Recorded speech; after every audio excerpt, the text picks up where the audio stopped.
Hello friends, अस्सलाम वालेकुम। আমি নুসরাত জাহান আজকে আমি তোমাদের সাথে শেয়ার করবো publish slide two A slide library और ए शेयर पॉइंट साइट इन মাইক্রোসফট পাওয়ার পয়েন্ট বাংলা। অর্থাৎ আজকে আমি তোমাদের সাথে শেয়ার করবো মাইক্রোসফট পাওয়ার পয়েন্টের মধ্যে কিভাবে আমরা একটা স্লাইড লাইব্রেরি অথবা একটা শেয়ার পয়েন্ট সাইটের দিকে স্লাইড পাবলিশ করতে পারি। তো কাজটা করার জন্য এটা আমরা মিনিমাইজ করি। মিনিমাইজ করার পর কাজটা করার জন্য আমরা কি করব, তা বিষয়টা করার জন্য আমরা আমাদের এখান থেকে ফাইল মেনুতে আসি।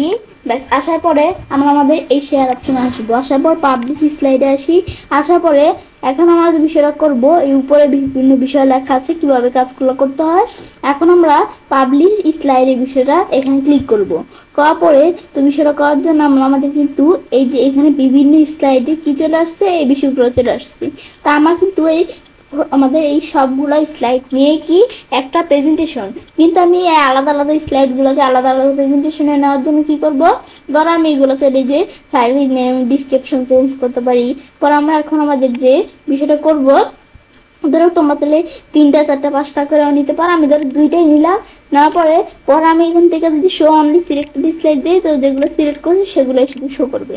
আর আমরা ধরো এবার দেওয়ার পর আমি যদি এখন আমাদের ব্রাউজ করি, আমার কোন জায়গায় বিষয়টা থাকবে, তো আমি এই যে ডকুমেন্টস না কোন জায়গায় থাকবে এটা এভাবে দিতে পারি। দেওয়ার পর আমি যদি এখন সিলেক্ট দিলাম, দেওয়ার পর পাবলিশ দেই, পাবলিশ দিলে আমি ধরো এখান থেকে দিলে কিন্তু বিষয়টা হয়ে গেল।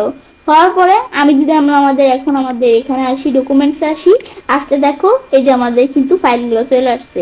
এখন আমার চলে আসার পরে এখন আমি যদি এই দুইটা সিলেক্ট করে এখন এন্টার প্রেস করি, ক্লিক আমাদের এখান থেকে কিন্তু করলে কিন্তু এই দুইটা স্লাইডই একটা প্রেজেন্টেশনের মধ্যে ছিল, কিন্তু এখন কিন্তু এই দুইটা স্লাইড আলাদা আলাদা দুইটা প্রেজেন্টেশনে চলে আসছে। এরকম দুইটা কি তোমার 3টা 4টা 5টা যতগুলো স্লাইডই করো এগুলো কিন্তু আমাদের চলে আসবে। ব্যাস, এগুলো আমি দেখলাম কি কাজ করে বিষয়টা।